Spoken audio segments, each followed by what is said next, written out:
Today our topic is pulmonary valvular diseases. You know, pulmonary valvular diseases are not much more common like mitral valvular diseases or aortic valvular diseases.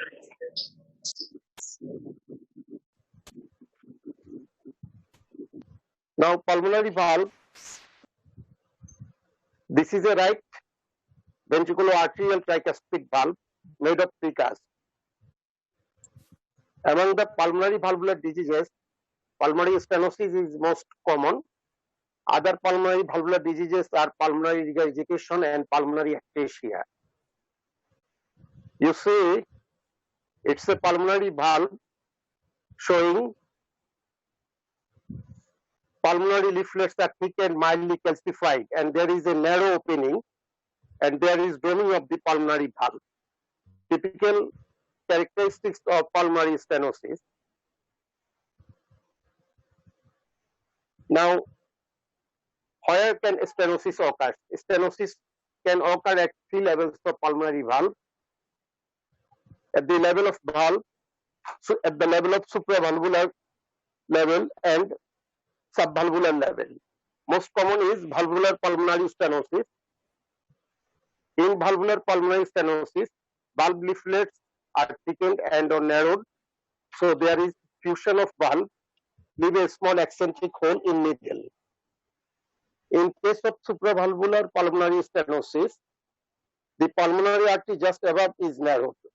In subvalvular or infundibular pulmonary stenosis, muscle under the valve area is thickened, so there is narrowing of the outflow tract from right ventricle. There is a uncommon pulmonary stenosis, that is branch pulmonary stenosis, in which case either right or left pulmonary artery is narrowed or both may be narrowed. Now come to etiology of valvular pulmonary stenosis, and valvular pulmonary stenosis is the most common form of pulmonary valvular disease. And the most common cause of valvular pulmonary stenosis is congenital, and it is the 10 to 12% of all adult patients with congenital heart diseases. It is typically an isolated abnormality, but it may occur in conjunction with other congenital disorder like ventricular septal defect, septology of Fallot. In 10 to 15% cases of all pulmonary stenosis, pulmonary valve is dysplastic, caused by myxomatous thickening of three separate but poorly mobile leaflets. It is found in Noonan syndrome, which is also a congenital disorder. Very least common cause of valvular pulmonary stenosis are rheumatic heart disease, which is very uncommon, but it may occur in association with other rheumatic valvular heart diseases. Other causes of valvular pulmonary stenosis are carcinoid heart disease. You know, carcinoid heart disease, it's a congenital disorder. In carcinoid heart disease, there is formation of carcinoid plaque. Hello? In carcinoid heart disease, there is formation of carcinoid plaques, which accumulates in pulmonary valve leaflets, causes thickening and fusion of pulmonary valve leaflets, and ultimately leads to pulmonary stenosis. Rare cause.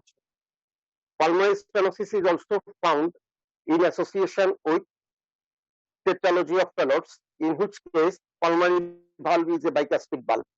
It is also found in rubella syndrome, and pseudostenosis may occur when there is tumor of surrounding structure like myxoma or sarcoma, which causes obstruction of pulmonary valve.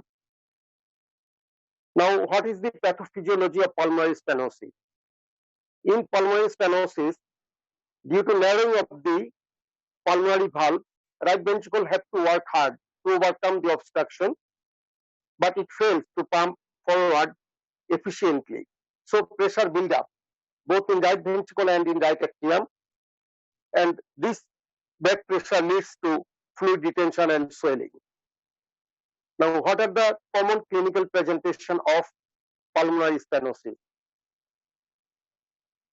In adult, pulmonary stenosis commonly present in fourth or fifth decade as an isolated abnormality. In most of the cases, it is asymptomatic if it is mild to moderate. In children, pulmonary stenosis causes retardation of growth. Patient typically present with fatigue and dyspnea on exertion, retrosternal chest pain, pulsation in neck, syncope with exertion, cyanosis and claving if there is associated patent foramen ovale or atrial septal defect with right to left shunt, and patient may present with features of right heart failure. The red marking line are very important. Physical signs which suggest there is severe pulmonary stenosis. Number one, cyanosis and claving, widely split second heart sound, reduced or absent pulmonary component of second heart sound, long systolic ejection murmur, peak of murmur late in systole.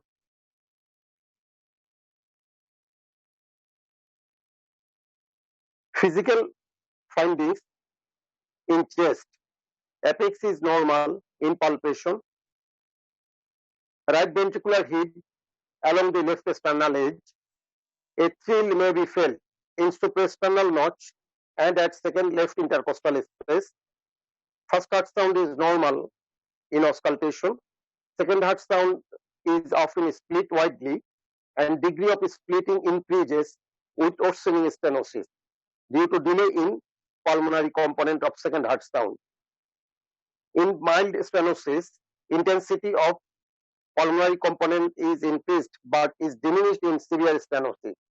Ejection systolic click may be heard along left sternal border, disappears when the valve is calcified. Most important sign we found in valvular pulmonary stenosis is systolic crescendo decrescendo murmur. Crescendo decrescendo means progressive increase in intensity and then progressive decrease in intensity. This typical systolic murmur heard based in third and fourth left intercostal space. There is delayed peaking of murmur in severe cases. Murmur typically increase with inspiration. It may radiate towards left shoulder and over left lung posteriorly. In subvalvular or infundibular pulmonary stenosis, murmur is best heard at left sternal edge and there is no ejection click. In supravalvular pulmonary stenosis, murmur may radiate to axilla and back. In pulmonary stenosis, JVP may be normal in mild cases or moderate cases, but in severe cases, when there is right ventricular hypertrophy, we will get a prominent wave in jugular venous pulse. When there is features of right heart failure like jaundice, hepatomegaly, and peripheral edema may be found in case of severe pulmonary stenosis. What test we will prescribe to diagnose the pulmonary stenosis and how can we grade the pulmonary stenosis?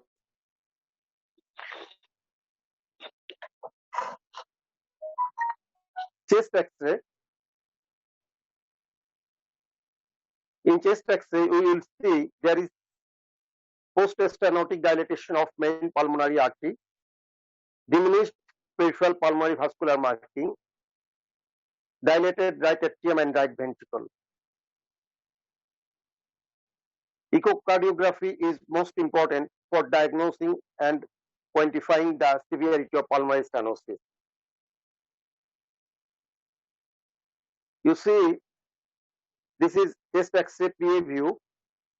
Both right atrium and right ventricle is dilated, and there is pulmonary conus is full, that is due to prominent main pulmonary artery due to post-stenotic dilatation of main pulmonary artery. What are the ECG findings we get in pulmonary stenosis? In mild pulmonary stenosis, ECG may be normal or there may be only right axis deviation. In moderate pulmonary stenosis, we will get right axis deviation and right ventricular hypertrophy. RS ratio will be more than 4:1 in right precordial lead. In severe pulmonary stenosis, we will get right axis deviation, right ventricular hypertrophy, P pulmonally, and inverted T wave in right precordial lead. You see, this is a photograph of ECG of severe pulmonary stenosis. You see there is right axis deviation.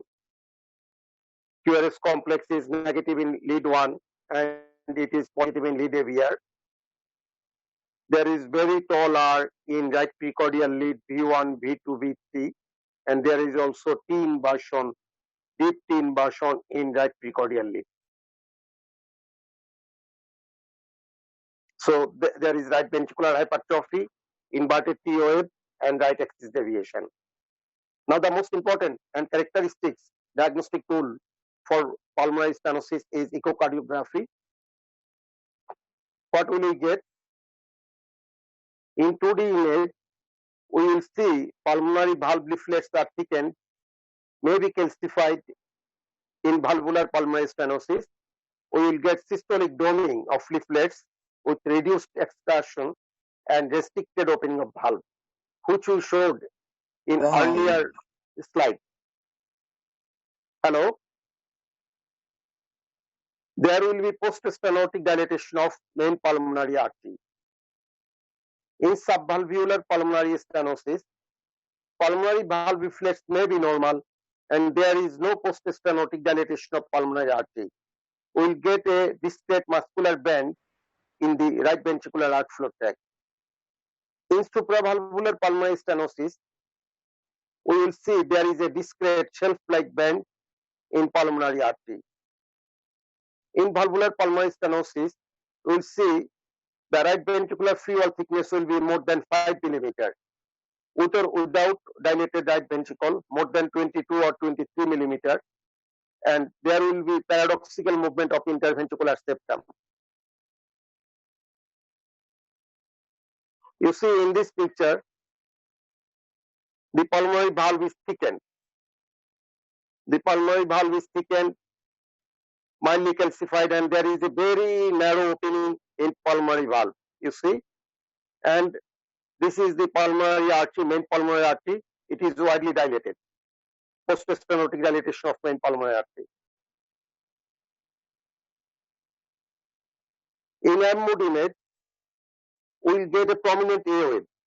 Amplitude will be more than 6 millimeter on pulmonary valve test due to doming of pulmonary leaflets in valvular pulmonary stenosis. In subvalvular pulmonary stenosis, there is systolic fluttering of leaflets.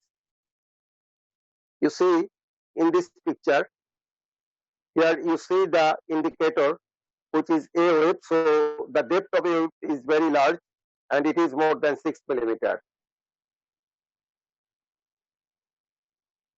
In color flow mapping, we will see there is a color flow jet in proximal pulmonary artery. In valvular pulmonary stenosis, white of the jet approximate the size of pulmonary valve orifice.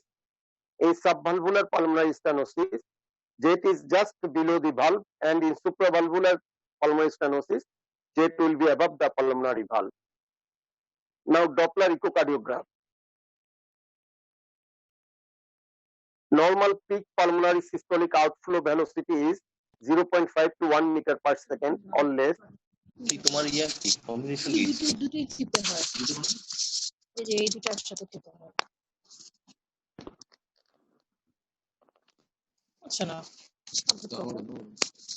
Hello.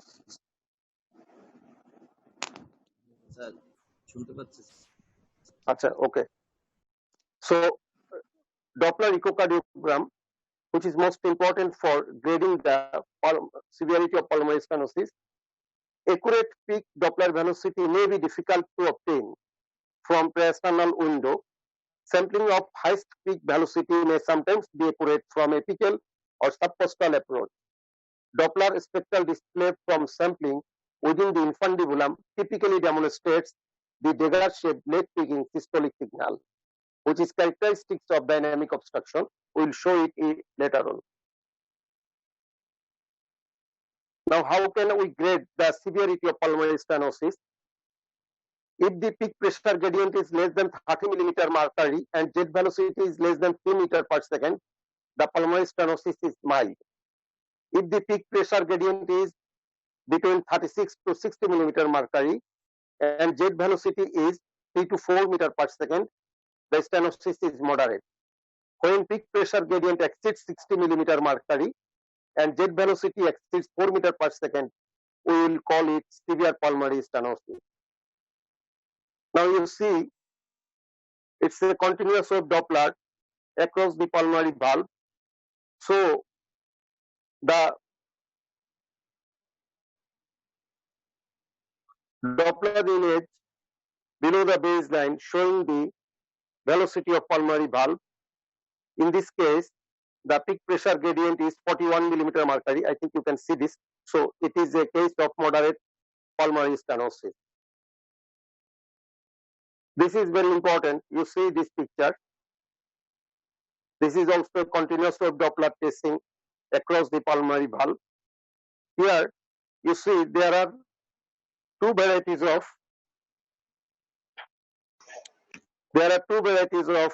Doppler velocity. You see indicator here and indicator here, and this is here. One is less dense, one is more dense. The less dense one is valvular pulmonary stenosis. The more dense one is subvalvular pulmonary stenosis, which is dagger shaped. We told previously. Okay, there are two types of image. One is less dense, initial one. Later one is more dense. It is dagger shaped. Okay, so it is due to subvalvular or infundibular pulmonary stenosis, which may present in association with valvular pulmonary stenosis. You see, there are two indicators.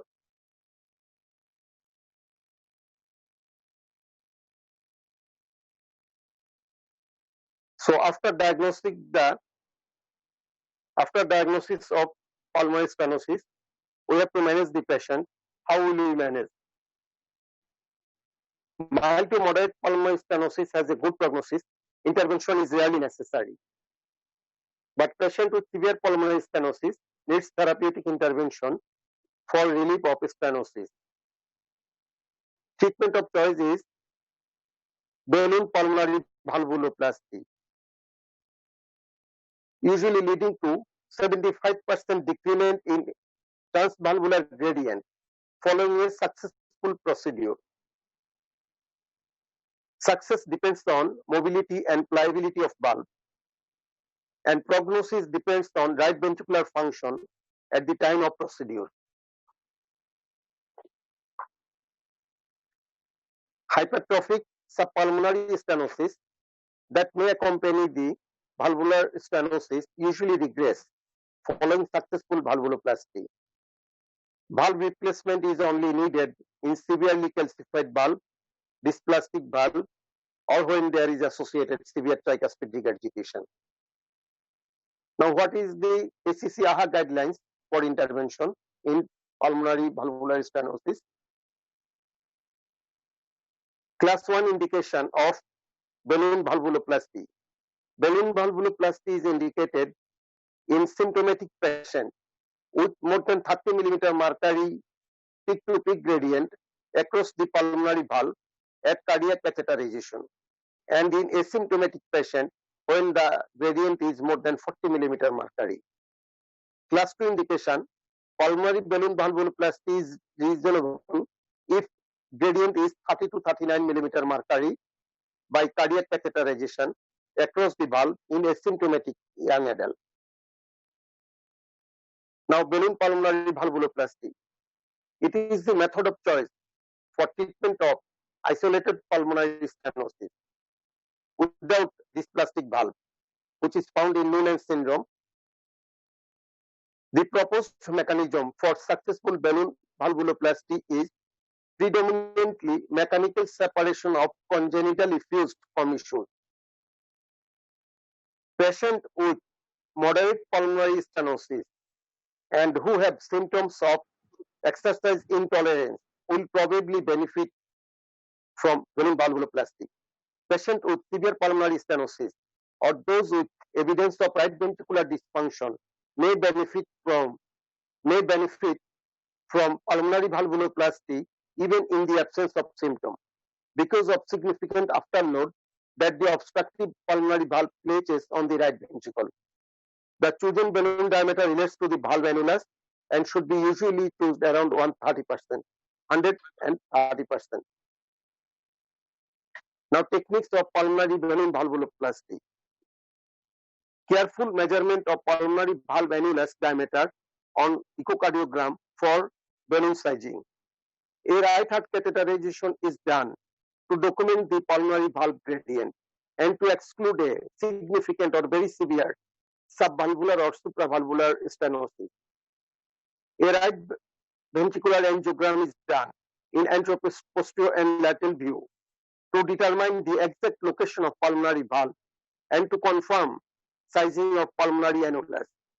Lateral view right ventriculography demonstrates the morphology of outflow tract. Subvalvular hypertrophy frequently accompanies the valvular pulmonary stenosis.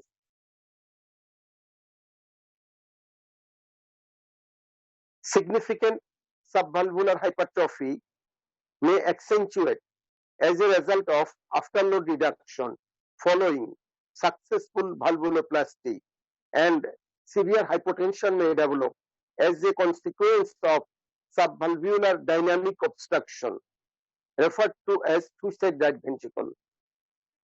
Infundibular stenosis following successful valvuloplasty is treated with aggressive fluid management and a beta blocker.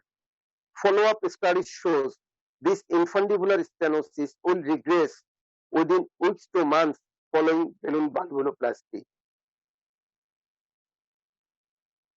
Balloon valvuloplasty is performed by cannulating the femoral vein and introducing catheters up through the inferior vena cava across right atrium and right ventricle and then into the pulmonary artery. After initial measurements of gradient and cardiac output, one or two large balloons are placed across the stenotic pulmonary valve and several inflations are performed. During inflation, severe systemic hypotension frequently occurs, especially in presence of near systemic right ventricular pressure, but reverses immediately after deflation of balloon. Balloon size should be 20 to 30% larger than the annulus size, which is suggestive and safe. During procedure, there is tearing of cusp or splitting of commissure occurs in most cases. Cusp avulsion from annulus may occur in infundibular hypertrophy. In this picture, you see the result of pulmonary balloon valvuloplasty. You see this is right ventricle and this is pulmonary valve, very much narrowed. Now, the same patient after the procedure, you see the pulmonary valve is widened after inflation of balloon.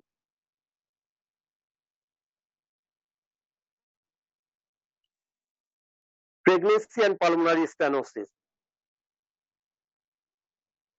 Asymptomatic women with peak Doppler gradient less than 40 mm mercury have no increased risk during pregnancy. Close follow-up is necessary since gradient can increase during second and third trimester of pregnancy due to increased circulatory volume. Vaginal delivery is generally well tolerated. In women with a peak Doppler gradient more than 40 mm mercury, an intervention should be carried out before planned pregnancy. Given the indication, a valvuloplasty can be done effectively in pregnant women with lead protection of the womb if necessary. Now, what are the differential diagnosis of pulmonary stenosis, which is frequently asked in clinical examination? Atrial septal defect, high ventricular septal defect, aortic stenosis. What will be the auscultatory findings in aortic stenosis? In aortic stenosis, we will get a mid-systolic murmur, which is usually loud and harsh. May be best heard in second right intercostal space or along the left sternal border or even at the apex, often audible over the carotid artery. It is accompanied by an ejection systolic click in aortic stenosis when there is no calcification. A fourth heart sound over the left ventricle and reverse splitting of second heart sound due to delay in left ventricular emptying and aortic valve closure. Aortic component may not be audible if there is calcification. Systolic trill may be found in second right intercostal space and along the left edge of the sternum. First heart sound is usually normal. It is described here just to differentiate from the pulmonary stenosis in exam hall, particularly in short case. Auscultatory findings in atrial septal defect. First heart sound is normal. Wide splitting of second heart sound, and it varies with little with respiration, known as fixed splitting of second heart sound due to relatively late closure of pulmonary valve as a consequence of delayed emptying of overburdened right ventricle. So there is wide and fixed splitting of second heart sound. There is a soft systolic murmur at the second left intercostal space, soft systolic murmur at the second left intercostal space due to increased flow across the pulmonary valve, known as systolic flow murmur.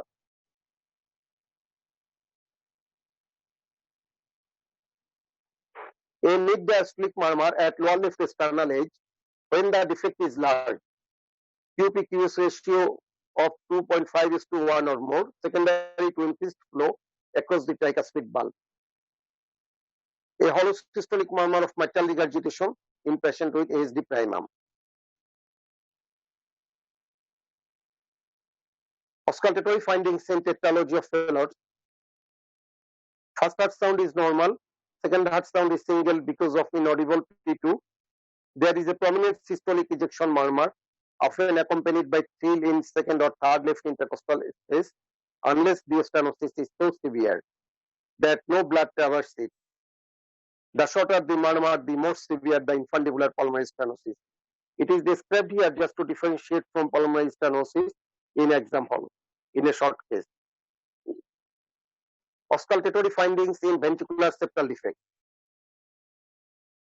When the shunt is large, we will get a soft blowing pansystolic murmur at lower left sternal edge, usually accompanied by a mid-diastolic murmur at the apex due to high flow from mitral valve.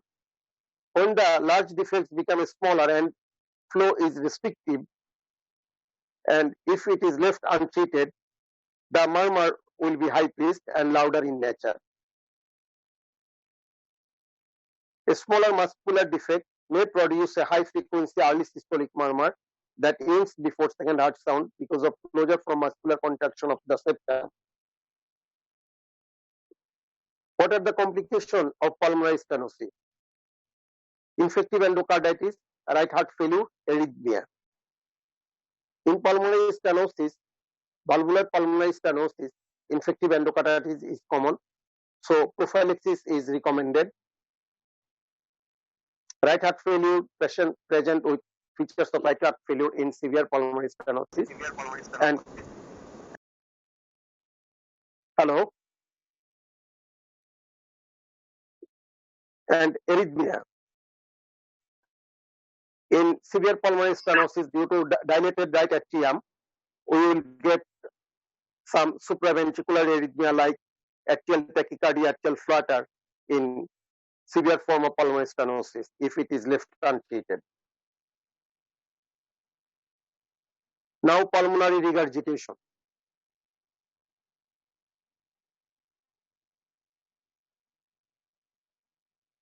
Pulmonary regurgitation may be secondary to absent, malformed, or fenestrated leaflet, not common.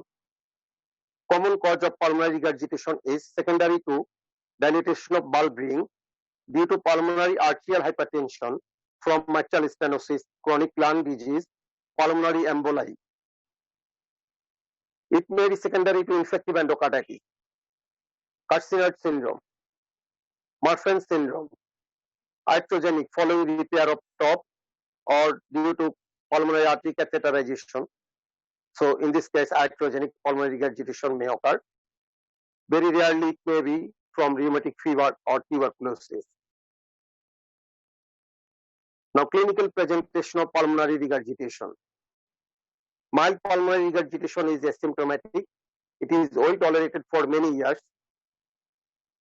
Moderate to severe pulmonary regurgitation is due to significant pulmonary hypertension, causes right ventricular volume overload, and present with features of right heart failure and exertional dyspnea. Pulmonary regurgitation due to infective endocarditis may present with fever and hypoxia due to septic pulmonary emboli. If pulmonary regurgitation is due to carcinoid syndrome, we will get facial flushing, diarrhea, or bronchospasm. What are the findings we will get in pulmonary regurgitation? Left parasternal heave, right ventricular heave or left parasternal heave, palpable P2, in auscultation, first heart sound normal, wide splitting of second heart sound, P2 is loud in secondary to pulmonary hypertension, third and fourth heart sound may be found in fourth left intercostal space increased with inspiration.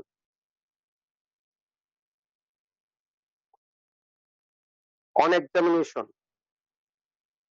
most important sign of pulmonary regurgitation is early diastolic murmur, which is also known as Graham-Still murmur, which is a high-pitched, blowing, decrescendo, early diastolic murmur, accentuated by inspiration, characteristically occurs when pulmonary artery systolic pressure exceeds 70 mm mercury. It is best heard in second or third left intercostal space. The murmur of pulmonary regurgitation is difficult to differentiate from murmur of aortic regurgitation, but the absence of peripheral findings of aortic regurgitation is useful in identifying regurgitation of pulmonary valve, which is very important. Murmur of congenital pulmonary regurgitation is a low-pitched, diamond-shaped diastolic murmur, best heard along left sternal border. Investigation. Echocardiogram is the main investigation for diagnosis and grading the severity of pulmonary regurgitation. In 2D echo, we will see pulmonary valve leaflets are thickened and immobile, particularly in rheumatic heart disease and in carcinoid syndrome. Vegetations are found in infective endocarditis. Pulmonary artery is dilated and its diameter exceeds that of aorta, that is more than 37 mm. Right ventricle is dilated and more than 23 mm due to volume overload. Paradoxical movement of interventricular septum. In color flow mapping, we will see a regurgitant jet in right ventricular outflow tract just below the pulmonary valve. White top tear jet at pulmonary valve level indicates the severity of pulmonary regurgitation. White top tear jet is small, usually less than 10 mm in length, with a narrow origin in mild pulmonary regurgitation.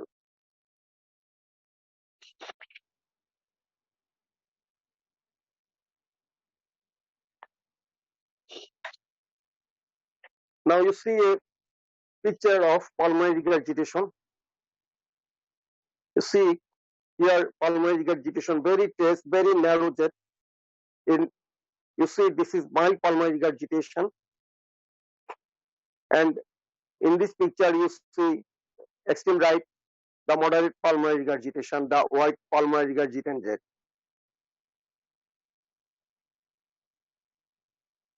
In this picture, parasternal short axis view, there is a very wide regurgitant jet and very long regurgitant jet in the right ventricular outflow tract.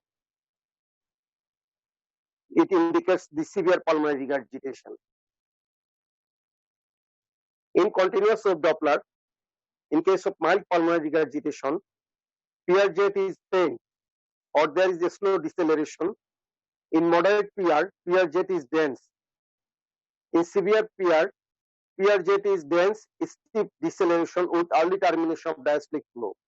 A short deceleration time with a steep slope signal correlates with severity of pulmonary regurgitation.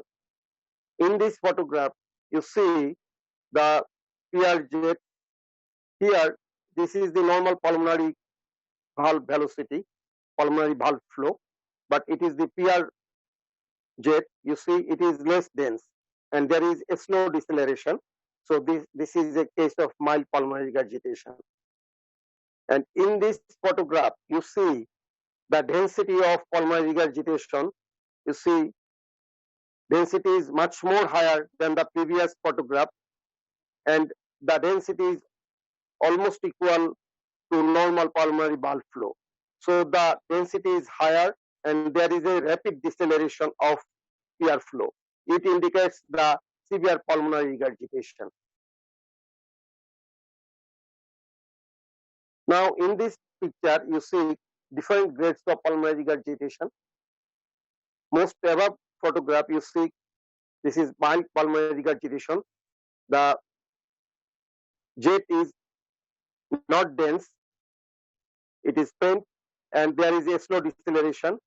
Then in second photograph you see the jet is very dense and there is a rapid deceleration, and lowermost photograph you see there is moderate pulmonary regurgitation due to non-compliant hypertrophied RV.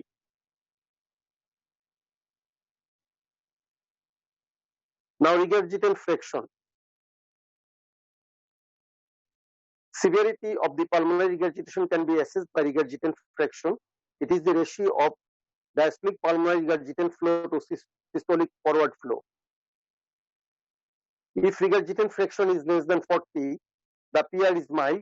If it is 40 to 55, it is moderate. And if it is more than 55, the pulmonary regurgitation is severe. From pulmonary regurgitation jet, we can calculate the pulmonary artery diastolic pressure.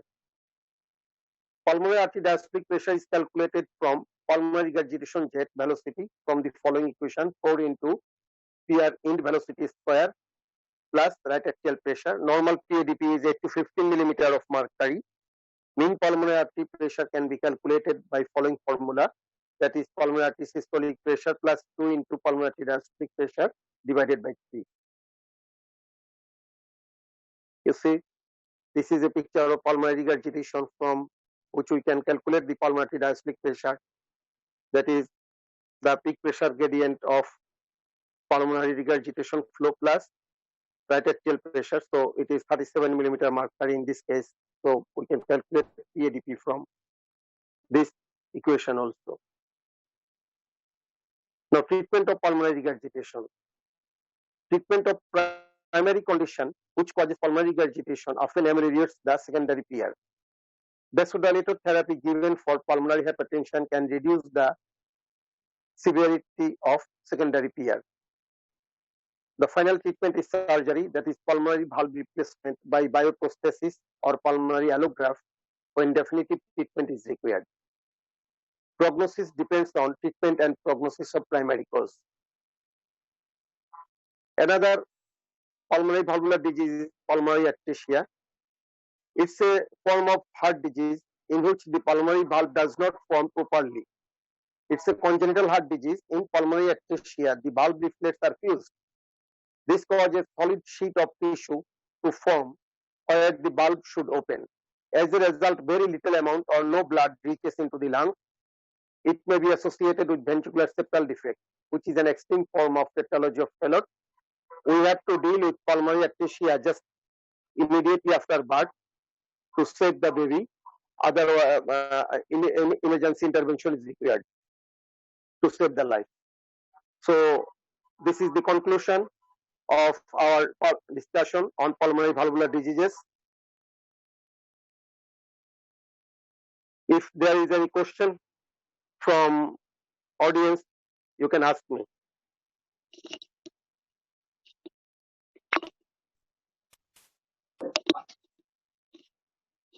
Sir, thank you for your excellent presentation. So my question is, what is the sometimes are asked, what is the name of the valve used in intervention, sir? Sorry? Name of the balloon, sir. Name of the balloon. Balloon. Yes, balloon for balloon pulmonary valvuloplasty, we can use the inner balloon, which is used in mitral balloon valvuloplasty. And there are also two balloon system, which is not frequently used in our country. To prevent suicidal RB, so we have to hydrate the patient before the procedure, or you mentioned that beta blocker and hydration works. What should be done to prevent suicidal RB, sir? Yes, to prevent the suicidal right ventricle, we have to do the echo minutely to diagnose the significant right ventricular outflow tract obstruction, that is subvalvular hypertrophy. If there is very significant subvalvular hypertrophy, then we have to be think twice before doing balloon pulmonary valvuloplasty. If the subvalvular hypertrophy is not very much significant, then we can do balloon pulmonary valvuloplasty. But immediately after the deflation of balloon, after initial inflation, when the valve is wide, then immediately after deflation of the balloon, we have to give fluid and beta blocker. And after some days or weeks, the subvalvular hypertrophy will be reduced or decreased if it is not very much significant. To prevent the suicidal right ventricle, we have to do the echo very much carefully before doing pulmonary balloon valvuloplasty, and we should be prepared after the procedure to manage it by fluid management and beta blocker. Thank you, sir. Sir, another question, sir, regarding the differential diagnosis, we commonly encounter TOF as a common differential diagnosis. Yes. Sir, as you are mentioning that in the TOF we are getting a soft systolic murmur. Sir, can you mention more clearly how we can describe the radiation grade and of the murmur in the No, in pathology of Philip, there is mainly infundibular pulmonary stenosis. So radiation is not marked like valvular pulmonary stenosis. And in exam hall, if you are asked to examine the chest, or you are asked to auscultate the chest, then you can say that differential diagnosis, pulmonary stenosis, pathology of Fallot, because you are not going to do general examination, or you are not allowed to take any history. So differential diagnosis is pulmonary stenosis is one, and pathology of Fallot is another one. Murmur is almost similar in both pulmonary stenosis and pathology of Fallot. Thank you, sir. And you can see, just wait a bit, I'm showing you.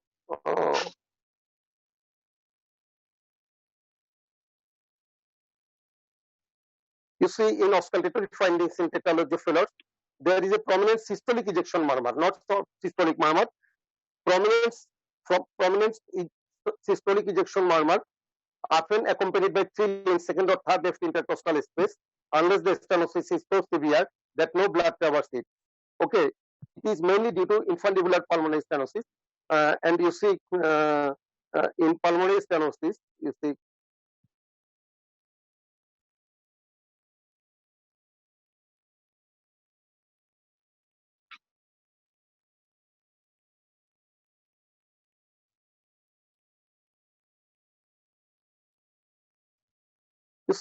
pulmonary stenosis causes a systolic crescendo-decrescendo murmur, increased in intensity initially, then decreased in intensity. Both are in progressive increase in intensity and decrease in progressive intensity. Are based in left third and fourth intercostal space, and murmur typically increases with inspiration. Okay, and it radiates to left shoulder and over the left lung posteriorly. So you can request your examiner to auscultate also back. Okay, because there may be radiation in left shoulder and left lung posteriorly. So you can differentiate the murmur of valvular pulmonary stenosis from murmur of infundibular pulmonary stenosis, mainly in tetralogy of Fallot. And another important thing you are asked in exam regarding the differential diagnosis of pulmonary stenosis is atrial septal defect, which is a common association or common differential diagnosis. You see, in atrial septal defect, you will get wide fixed distributing of second heart sound, and you will get soft systolic murmur at second left intercostal space. In case of SD, atrial septal defect, you will get soft systolic murmur, okay, but not in tetralogy of Fallot. Sir, thank you, sir. Any more questions from any more audience?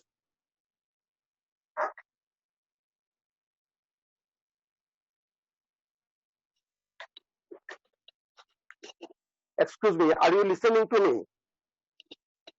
Excuse me, are you listening to me? G sir, শোনা যাচ্ছে sir. Okay, I want to mention three things, if no question. You see, I think you can keep it in your collection, and I have underlined some sentences with red color. Okay, this, if you can, you have no need to memorize everything. If you can memorize only 50% of my lecture, then you can pass the exam. Particularly, you have to memorize the red colored line. Red colored line. Okay, these Yes, are the most important. You have no need to memorize everything. But in written exam, you can write a lot of things. But in your clinical exam, in your viva exam, you just memorize the red colored line. If you can produce this red colored line, then you will pass. Okay, and if you can memorize the red colored line, you will be able to diagnose in your hospital and chamber practice pulmonary stenosis very accurately, and you can manage the patient very accurately. Okay, no need to memorize everything, because there are a lot of things we can't memorize everything. Okay, thank you everybody. Thank you Thank for you, sir. attending my class. Okay, sir একটু কথা বলতাম sir. জি জি, হ্যাঁ sir Ruban sir. হ্যাঁ রুমান, আমি বুঝতে পারছি, বলো। Sir ওই মানে লেকচারটা যদি একটু স্যার পিডিএফ করে মেইলে দিয়ে দেন, তাহলে স্যার আমরা সবাই নিতে পারতাম। মেইলে মানে আমার স্যার আমি মেইল পাঠিয়ে দিব স্যার, আমার মেইলে হ্যাঁ। দিলে আমি এখানে পোস্ট দিয়ে দিলেই হবে স্যার। ওকে, ঠিক আছে, তাহলে তুমি মেইলিং অ্যাড্রেসটা আমাকে পোস্ট করে দাও, মেসেজ করে দাও, আমি দিয়ে দিচ্ছি। হ্যাঁ জি স্যার, আপনাকে আমি মেইল করে দিচ্ছি এখন। আচ্ছা, আর আমার নেক্সট ক্লাস আমি জানি না প্রদীপ স্যার এই মাসে আর নাই স্যার, এই মাসে আর আগামী মাসে যদি আমাকে ক্লাস দেয়, তাহলে আমি যেটা দিতে চাই সেটা হচ্ছে per procedural complication management of per procedural complication in coronary intervention. I know that everybody, when after passing MD cardiology, diploma cardiology or FCPS cardiology, every cardiologist wants to do coronary intervention, and we appreciate it. And when they became expert in doing the coronary intervention, they like to do it individually. Then what is the pitfall of doing coronary intervention? To diagnose the complication during the procedure and to manage the complication. If we know the complication during the intervention and we can manage the complication, then we will not be afraid regarding doing the intervention. Am I right? So my proposal is my lecture should be on management of par procedural complication of coronary intervention in next class, if your moderator agree or if your coordinator agree. জি sir, Pradip স্যারকে আমি sir inform করব, আপনি একটু বলেন sir. Okay, জি sir, thank you. আমাকে ওই যে মেইলিং অ্যাড্রেসটা তুমি মেসেজ করে দাও। জি স্যার, আমি এখনই মেসেজ করছি। জি sir, thank you sir. Thank you, thanks a lot. আসসালামু আলাইকুম স্যার। Thank you.